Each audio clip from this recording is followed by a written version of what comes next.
Welcome to Breaking Silos, a podcast that shines a light on the incredible partnerships happening across campuses every day. I'm your host, Shane Baglini from Muhlenberg College. Join me every 2 weeks for discussions with some of the best minds in higher ed marketing, enrollment management, student affairs, campus leadership, and more. Breaking Silos is part of the Enrollify Network, a robust collection of podcasts designed to help higher education professionals like you grow. Explore our other shows at enrollify.org or check out some of my personal favorites linked in the show notes below. Enrollify is made possible by Element 451, the next generation AI student engagement platform, helping institutions create meaningful and personalized interactions with students. Learn more at element451.com. Welcome back to Breaking Silos. Today I'm joined by Kim Hallman. Kim is the Senior Vice President of Institutional Marketing at 160/90. Hey, Kim. Hey, Shane. How are you? I'm great. How are you? I'm so glad to have you here. Yeah, excited to be chatting with you today. I have to say 160/90 is probably my favorite creative agency within higher ed.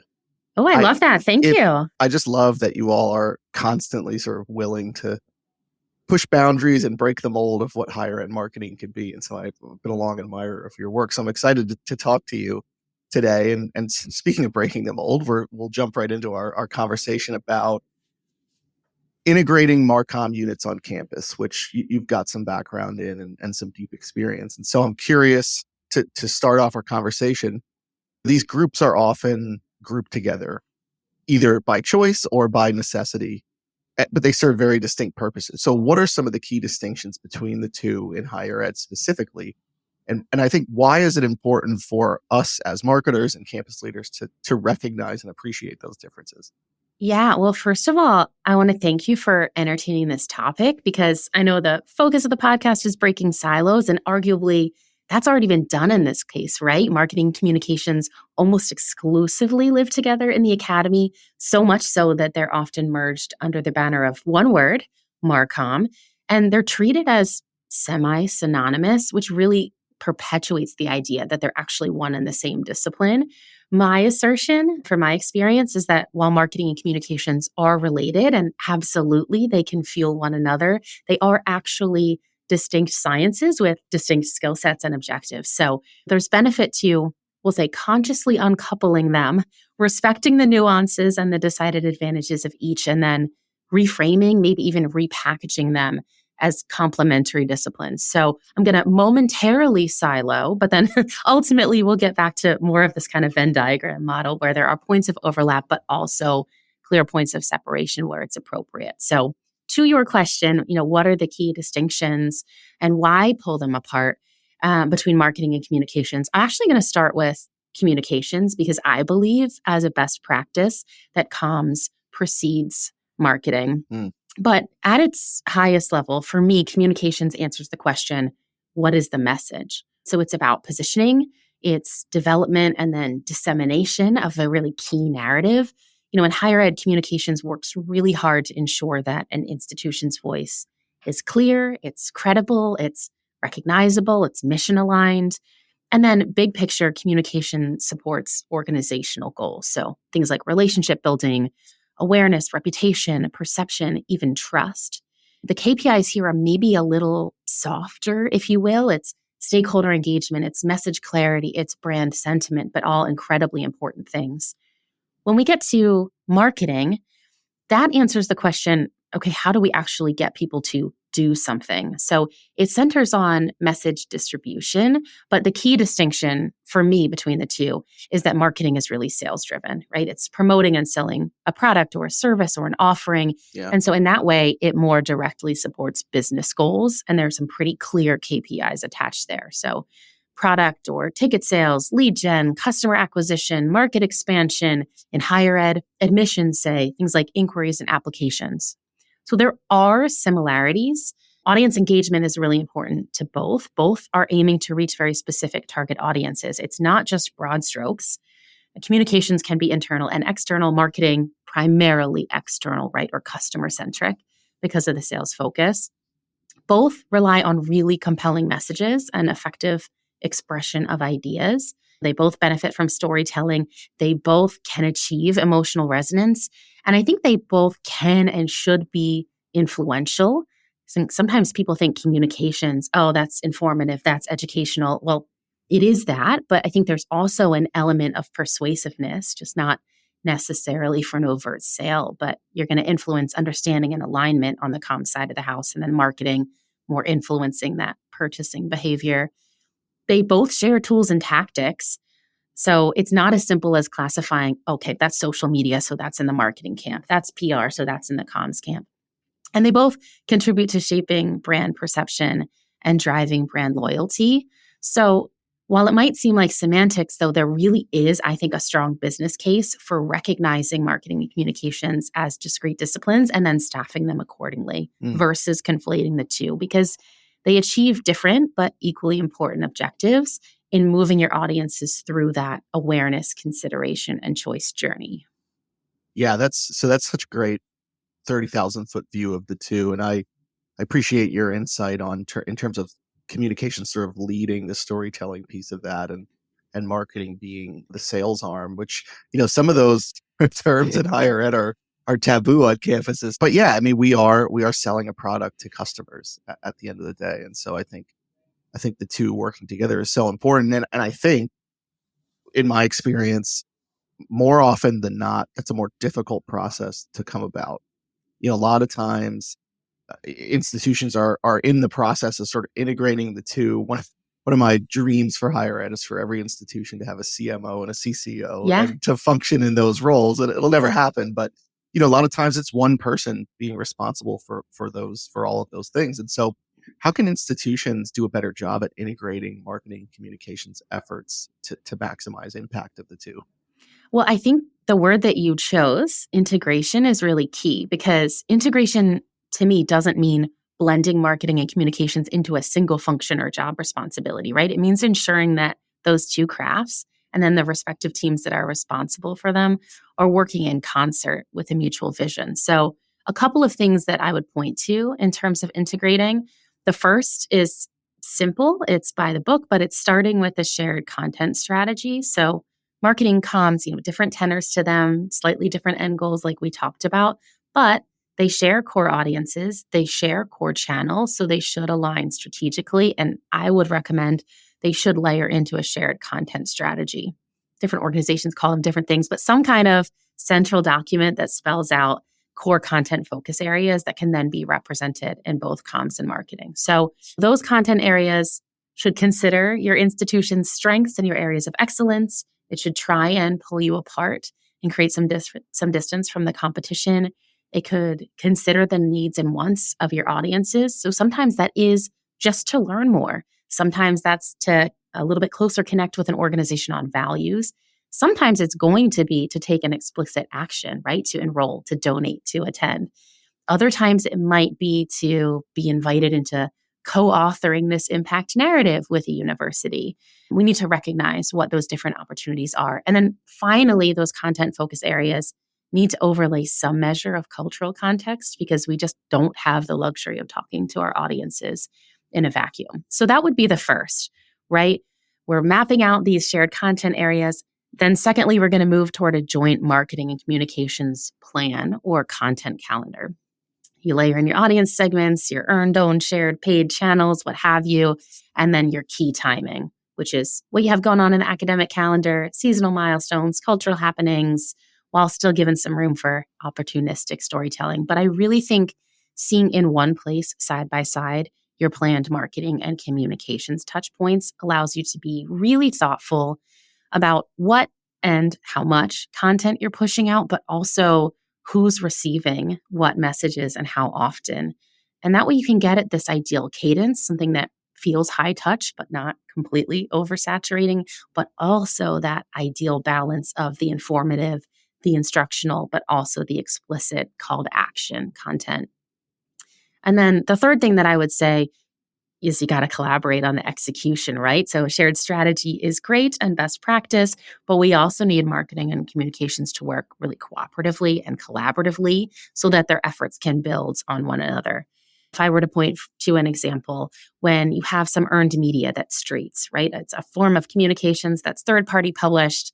You want to market and merchandise it fully. So that could mean social shares of the article from the institution, from, say, the faculty spokesperson that's contributed to it. It could be a related news story that goes on your university website that actually gives you more detail. It could be direct email marketing to your target audiences, making sure that that earned media placement delivers to the inbox of alumni and donors. Ideally, strategically, those same themes are going out to market and advertising. You're pulling on those similar content threads in, say, a PSA spot. That's when we achieve what I usually talk about as actual surround sound comms and marketing. Yeah, that's great. I love that surround sound comms and marketing. Yeah, it's interesting. You mentioned social media, and I'm curious here. This one's not on the script, but in your experience and your opinion, where does social media fall in that kind of Venn diagram? I've seen it under comms. I've seen it under marketing. So I'm curious to hear from your standpoint. Yeah, I don't know that there's one right answer. I actually, as I was gathering my thoughts to talk to you today, I asked other people in our office, one, what do you think the difference is between communications and marketing? Because we're positioned as a marketing shop, but I represent, or I think of myself as a communications person. So I have thoughts on the difference between the two, and I wanted to get others. And that same question came up. Well, is it channel based that you can decide between the two? Where would you put something like social, for instance? And for me, it really is that spot in the middle. I really think it's a tool for both because it is a two-way conversation. So I think there are moments where you can use it as a direct marketing tool and you get people to click here, watch this, come to our website for more information. So I think it absolutely has that ability. But I also think that there needs to be moments of communication, of explaining or educating on the organization, what's happening, its values, what it stands for. I think it really needs to hold the combination of the two for people to be in a place to receive that information and not just feel like they're being sold to all the time, and that they also have a voice and can respond back, that it really is kind of bi-directional. So I would put it, and it's not a cop-out answer, it's really my thought, that it holds both communications and marketing and kind of sits in the in-between, which is why it's so important, again, to think about what are my comms narratives, what are my marketing messages,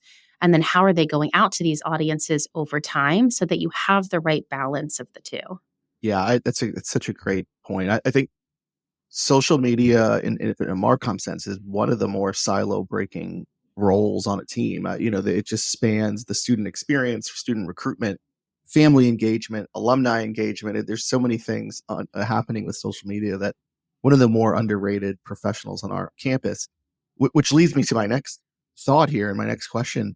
Truly integrating marketing and communications, I think, means allowing the one to fill the gap for the other and vice versa. And so from a kind of staffing and personnel standpoint, how can institutions genuinely take advantage of the expertise of professionals in these roles to enhance MarCom efforts? Great question. Some of this maybe is conjecture on my part, and I'm sure some sweeping generalization. But again, as a comms professional in a predominantly marketing agency, if I were to characterize some of the amazing skill sets of communications professionals, I'd point to a couple things.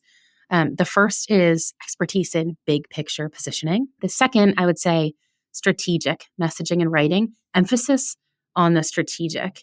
Comms professionals, I think, are really skilled at writing for both broad audience consumption, coming up with some of this universal language that can mobilize all stakeholders, but also coming up with language for very specific audience segments.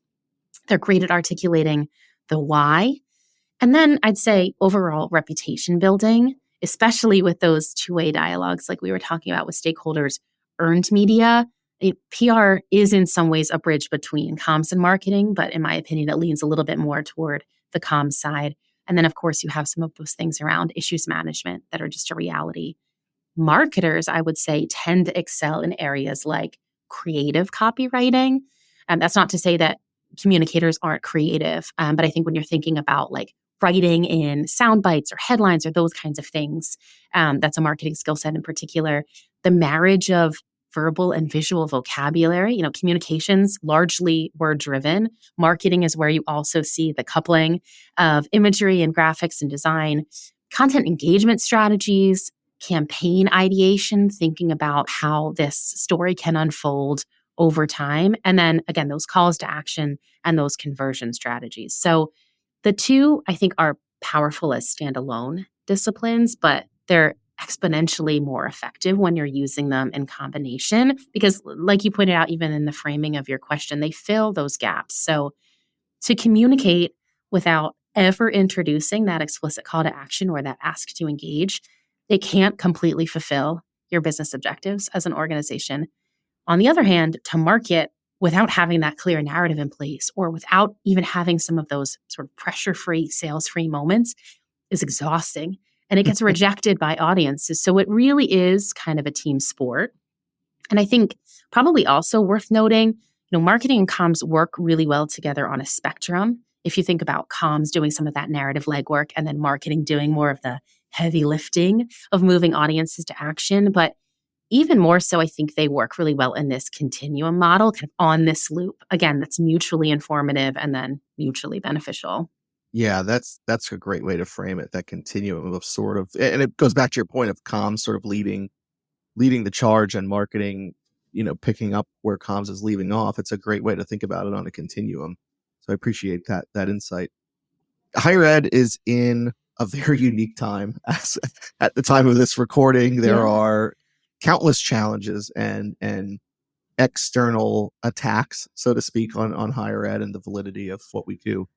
So talk about some of the challenges of leading combined marketing and communications unit, especially in higher ed in 2025. Yeah, I'm going to take this one in stages. So I'm not telling anyone anything they don't already know and saying, like you've kind of said, higher ed, tricky spot on the whole, continued value prop questions, demographic cliff, which we can't hear enough about. Of course, policy changes under the new administration, donor overreach, which is something that we're seeing sometimes where donors feel like, in particular, they want to shape an agenda. Leadership turnover and transition that's coming on the heels of all of this. If we go a little bit further down the rabbit hole from a comms and marketing perspective, I would call out a few very specific challenges, and then I will work my way toward your question about the combined MarCom department. One thing I think the Academy is wrestling with is talking to audiences in ways that universally mobilize and don't ostracize, which is no small feat considering just how many stakeholder groups exist in higher education, right? Alumni, donors, faculty, staff, those two are very different and need to be talked to in different ways. Current students, prospective students, corporate partners, the list. And just how many different experiences they've all had with the institution and the differing perspectives that they hold. So that sort of trap becomes trying to be everything to everyone, but then in the process, actually diluting your message and resonating deeply with no one particular audience segment. Another big picture challenge, at least in my experience, is institutions operating as social organizations, which I believe universities are, and staying culturally relevant without wading into dangerous political territory. That's your whole institutional neutrality conversation that's happening. If we drill those down further then to challenges in operating this combined MarCom department, I'd say reconciling longer-term brand building with the urgency of a lot of these day-to-day communications. So, marketers often working against hard deadlines, even though some of them are a little bit further out. So you think about recruitment cycles, very high-stakes fundraising campaigns, rankings initiatives before voting drops, while comms teams are managing a ton of real-time issues right now in particular, which can sometimes distract or detract from very positive, proactive institutional storytelling. I'd also notice just the difference in the deliverable, right? Marketing has a particularly tangible output. At the highest level, you create a thing and you release it into the world. Comms has some of that when you get into owned media, but shared, earned, less tangible, less degrees of control, right? You're depending on other audiences to help complete that narrative. So managing those different deliverables when they actually show up and manifest in different ways and you have different levels of control over them can be tricky. And then I'd be remiss not to mention the increasing financial scrutiny, tightening budgets. And the reason I say this is because it has increasingly, I think, resulted in staffers being asked to take on both comms and marketing responsibilities without necessarily having the training or the full resources or even the capacity to really effectively do both. So for me, I think an interesting analogy would be to look at creative departments at the very highest level, right? They're comprised of writers and designers. You wouldn't, or I should say, at least I wouldn't, expect or ask a writer to also design, say, a case statement or vice versa. They present as more discernibly different disciplines, right? One is words, one is imagery, but comms and marketing, similarly, are really different from one another. Yeah. Yes, they both share language as the core base, but they really are different disciplines and different sciences. And I think they deserve to be treated as such. So again, they work together, but they accomplish different things and both are needed in the process. Yeah, that's again a great way to frame it. I appreciate the thoughtfulness that you put into that answer. I think one of the reasons that my dream is for there to be a CCO and a CMO on every campus is because the last 5 years since the pandemic started and beyond have VPs of marketing and communications, their roles have changed to 90% issues management. And so context switching from a statement on how to interact with an ICE agent if you're come into contact with one, and then shifting to website redesign discussion is really hard context switching for one person to do, and so it's hard to be effective in those sort of combined roles. So I would love for higher ed to get to a place where we can more distinctly separate the leadership responsibilities of the two units. And so I'm wondering, Kim, from your experience with 160 over 90, in general, what are some of the traits that you've seen really successful integrated marketing and communications teams have? If you have specific examples that you're comfortable sharing, that would be great as well, because I think listeners would love to kind of peruse some of those materials. Yeah, absolutely. Okay, so first, if you'll indulge me, a quick note from my continued soapbox. I said earlier, almost in passing, right, comms activities should precede marketing. Yeah. I believe, yes, you need to land that narrative first, which is the comms piece, before taking it out to the world, which is marketing, but comms on a continued basis. So to that point of proceeding, in the academy, most joint departments are marketing and communications in that order, not communications and marketing, right? So marketing is getting that top billing. And I just find that choice interesting, if not sort of chronologically counterintuitive. There are, however, because I did some research, a few departments that are comms first, as in the actual nomenclature is communications and marketing. So Villanova, University of Delaware, University of Pittsburgh, which is a client of 160 over 90s, they actually have a relatively new vice chancellor for communications and marketing. She comes in with a corporate and consumer background. So under her leadership, I really appreciate the ways that they are kind of turning institutional branding and comms and marketing on its head, but also making sure that all of those are working in concert. There are then some university departments that are actually comms only in name, but they serve both functions. So UVA is a good example of that.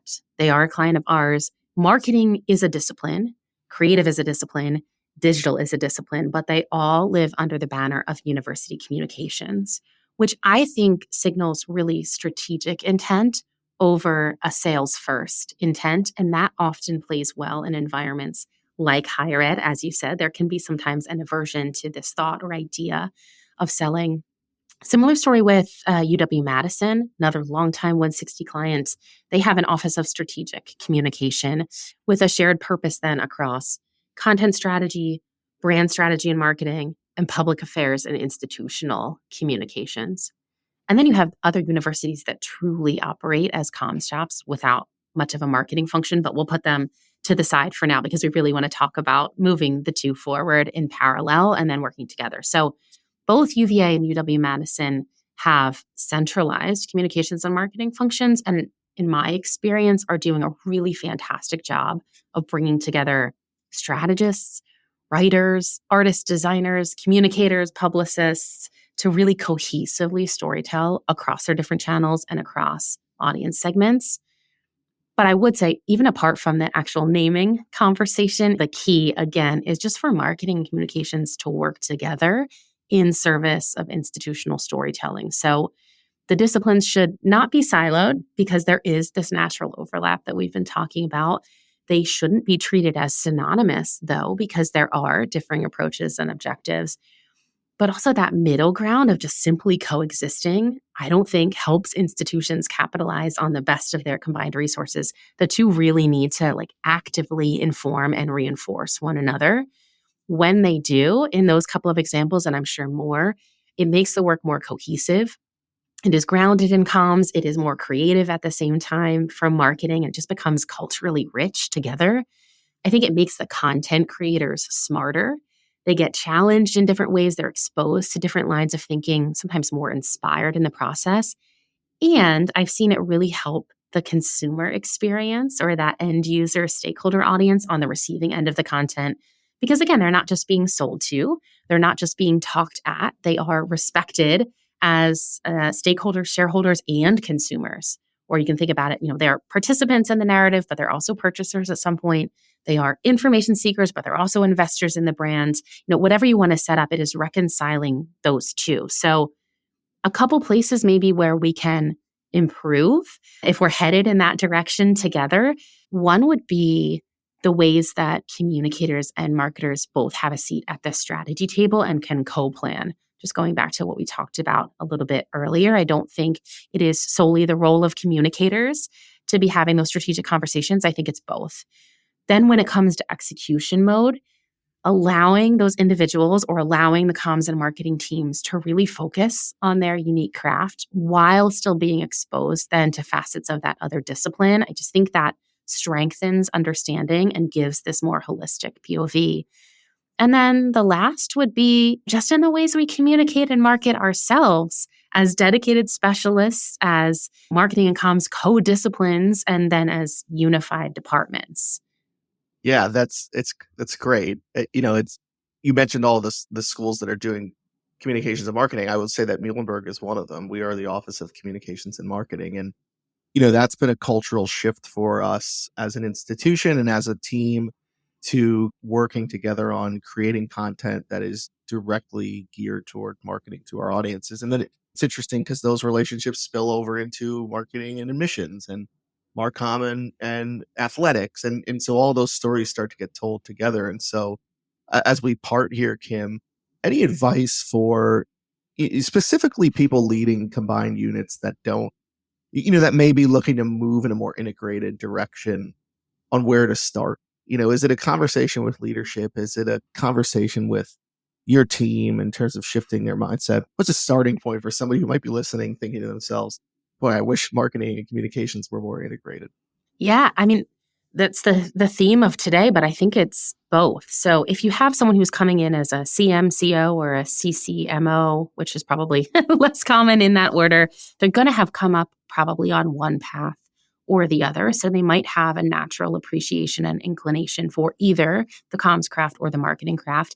Ideally, though, they've spent some time actually training in the other so that they have had exposure to both so that they can really appropriately foster both teams and move them forward. I think it's conversations with leadership for, how both of these different crafts are working in concert, but achieve slightly different things, and talking about the importance and the value of both independently as well as alongside one another, and just being really clear about what those expected KPIs are. Because again, one helps with some of those bigger organizational goals like reputation and awareness building, which is critical. Others, more business oriented goals, specific numbers on revenue and recruitment and donor giving and those kinds of things. But both of them are really, really important in the academy right now. And then the other would be, just like you said, I think really talking with both teams, understanding historically how they have worked together or not, understanding if they are sharing responsibilities or if they have appropriate time to dedicate to one or the other, and also just really understanding where those current in-house strengths live and what people want to be doing and where they can best do it in service of the institution, and making sure that you're really putting people on a path to learn more where it's appropriate, but also really hone in on, what they're passionate about and what they're really best at doing so that everything can thrive and live together. Yeah. Yeah. Great advice. I think the first step, at Muhlenberg was certainly recognizing the talent that you already have in-house and maybe how that talent's been utilized or underutilized in the Yep. past. And so that historic information is really, really key. Kim, thanks so much for your time today. It's been a pleasure. We connected on LinkedIn. I would encourage anybody listening, if you're interested in connecting further with Kim, to find her on LinkedIn. It'll be in the show notes. And just really enjoyed this conversation. Yeah, me too. Thank you so much for allowing me to think about it in different ways and share my thoughts out loud, and would love to continue the conversation with any of your listeners online. Love it. Love it. Thanks so much, Kim. Appreciate your time. Thank you.